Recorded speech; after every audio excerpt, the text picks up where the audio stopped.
Pozdravljeni. V sezoni 2026 bomo na koledarju svetovnega prvenstva Formule 1 zadnjič videli veliko nagrado Nizozemske, vsaj za nekaj časa. In verjetno se marsikdo izmed vas sprašuje, zakaj je tako, kaj je tisti razlog, da bodo to izjemno popularno dirko enostavno nehali organizirati. O tem in še marsičem drugim, seveda kot ponavadi v naslednjih minutah.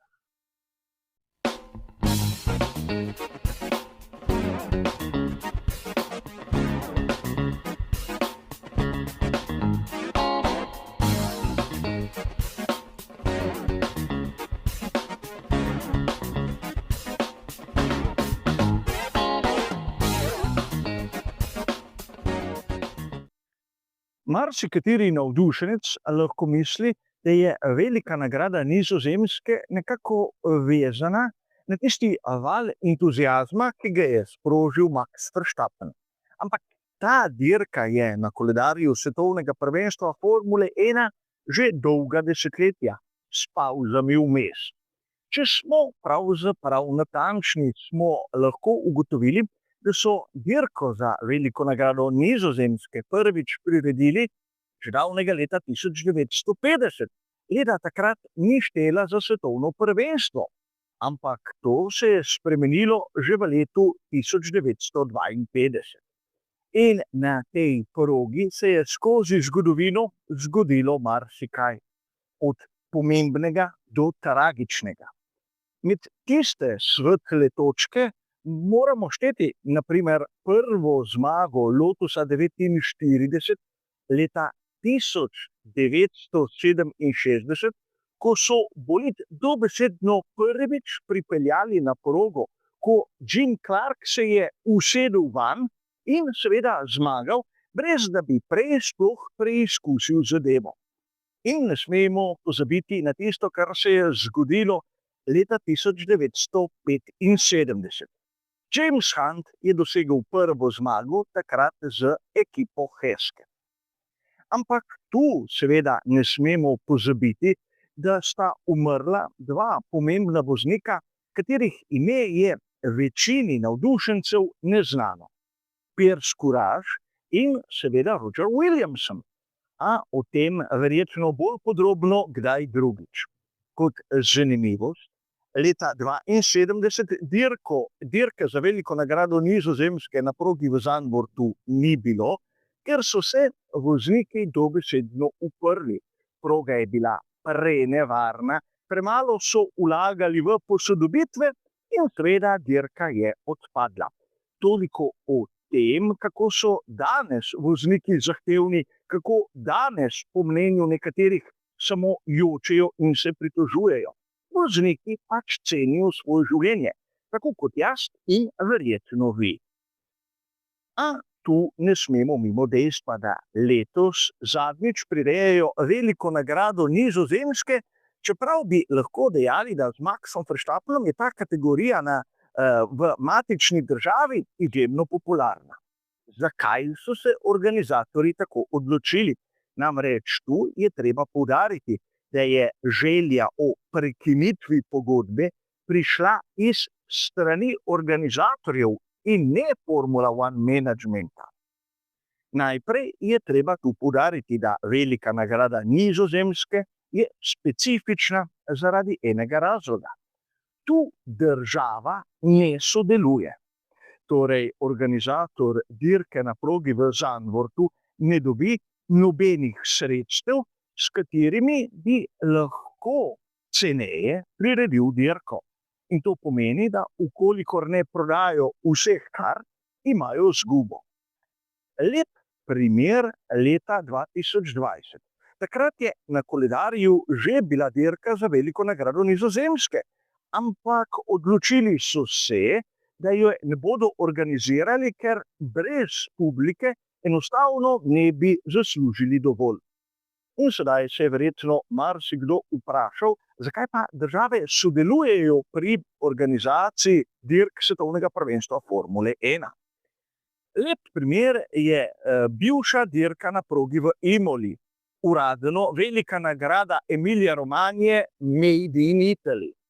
Italijanska država je sodelovala pri zaključevanju budžeta te dirke in vložila kar nekaj milijonov, ki jih je seveda upala, da jih bo dobila nazaj skozi davke, kajti če pride tako ogromna masa ljudi, bodo nekje spali, bodo verjetno natočili gorivo, bodo tudi kaj pojedli in seveda to bo generiralo tisti denarni tok, ki bo hočeš nočeš pomenil višje davke in zaradi tega bolj polno blagajno.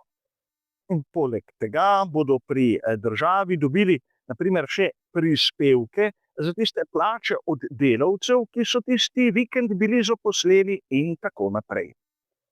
In to se dogaja praktično na vsaki dirki za veliko nagrado, kjerkoli po svetu. Udeležba držav je skorajda nujna. Tu imamo naprimer tudi dirko, ki jo prirejajo na legendarni progi v Silverstonu, kjer pa praktično skozi celo leto prirejajo razne dirke, razne dogodke in na koncu, če sama izvedba dirke svetovnega prvenstva Formule 1 ni rentabilna, pokrijejo od drugod. Na Nizozemskem je bilo seveda drugače, čisto zasebna zadeva, kjer so vse tveganje nosili organizatorji. In tega so imeli dobesedno dovolj. Ugotovili so, da je bolje, da se umaknejo, vsaj začasno, ko so na vrhu. In tu seveda ena zanimivost. Pri pogovorih z Formula One managementom so dosegli, da so podaljšali pogodbo za 1 leto. Drugače bi lani videli zadnjo dirko za veliko nagrado Nizozemske. In zakaj so se to odločili? Enostavno zaradi tega, ker so jim obljubili sprint. In to je pomembno, namreč sprint se prodaja kot tista formula dirkaškega vikenda, kjer se dobesedno nekaj dogaja. In tako si organizatorji želijo dobesedno tega, da bodo tudi v petek prodali vse karte, ko bodo na sporedu kvalifikacije za sobotni sprint. A tu je treba nekaj poudariti, da je velika nagrada Nizozemske izjemno tvegana. Tvegana zaradi vremena. Namreč, če dežuje, bodo verjetno v večini primerov navdušenci ostali doma. Že res, da se proga nahaja nekaj metrov od plaže, ampak na Nizozemskem zna biti hladno, tudi sredi poletja. In to moramo vzeti v zakup, kajti ukolikor ne prodajo vseh kart, kot sem povedal, imajo organizatorji izgubo. Kljub temu, da organizirajo naprimer razne pokale v sklopu Porscha, ali pa tista tekmovanja, ki jih prireja DTM, to ni dovolj, da bi si nekako zagotovili dovolj veliko rezervo za Formulo 1. In ne smemo pozabiti še nekaj, da Formula One management zahteva kar visoke pristojbine, da sploh pride dirka na določeno lokacijo. Torej, organizator mora plačati 10, 12, 15 milijonov dolarjev, samo da dirko dobi. Poleg tega mora proga biti homologirana po tistih standardih, ki jih določa FIA. Organizirati morajo varnostnike, reševalce, dati na razpolago vse in še več, in vse to morajo pokriti s kartami. In tu verjetno marsikdo izmed nas se ne zaveda, kakšen zalogaj je organizacija takšnega dogodka, kot je dirka svetovnega prvenstva Formule 1. Verjamem, da mnogi navdušenci si mislijo, da ukolikor zgradiš progo, je to to. Tudi po časopisih, ki se v resnici izjemno malo strokovno ukvarjajo s tem športom, lahko nekje preberemo, kako lokalni politiki navijajo za izgradnjo prog, predvsem zato, da bi pripeljali Formulo 1 v domači kraj. Ampak ne zavedajo se, da sama proga je le tisti prvi korak, Namreč potrebno je imeti cestno infrastrukturo, hotele, potrebno je imeti restavracije, ki bodo nahranile ne samo tiste, ki so prišli tekmovati, ampak tudi one, ki so prišli gledati. Potrebno je imeti dovolj močno infrastrukturo, kar se tiče, naprimer, samo dobave električne energije, in še bi lahko naštevali. A verjamem, mnogokrat nam prodajajo zgodbo, da ukolikor bomo naredili progo, je to to in vsi bodo drli k nam, ker smo mi in oni želijo, da bomo mi imeli Formulo 1 in ne obratno. Organizatorji velike nagrade Nizozemske so nam pokazali, da zadeve niso takšne, da je treba gledati na profit in da tudi dirka, ki ima takšen potencial kot velika nagrada Nizozemske, na progi v Zandvoortu, ki je zgodovinski kraj in kjer je že vse zgrajeno, kdaj pa kdaj lahko tudi ni rentabilna. In to je tisto, kar si mi, navdušenci, moramo nekako zapomniti. Da sanjati je lepo, ampak da je kdaj pa kdaj realnost dokaj kruta. In v tem primeru, predvsem glede tistih novic, kako bodo vsi gradili progo in vsi imeli Formulo 1, pač ni tako. Poglejte si samo lep primer velike nagrade Španije. Koliko denarja so vložili strani same vlade, da so v bistvu iz proge v Montmeloju zadevo preselili v Madrid in zgradili vse na novo.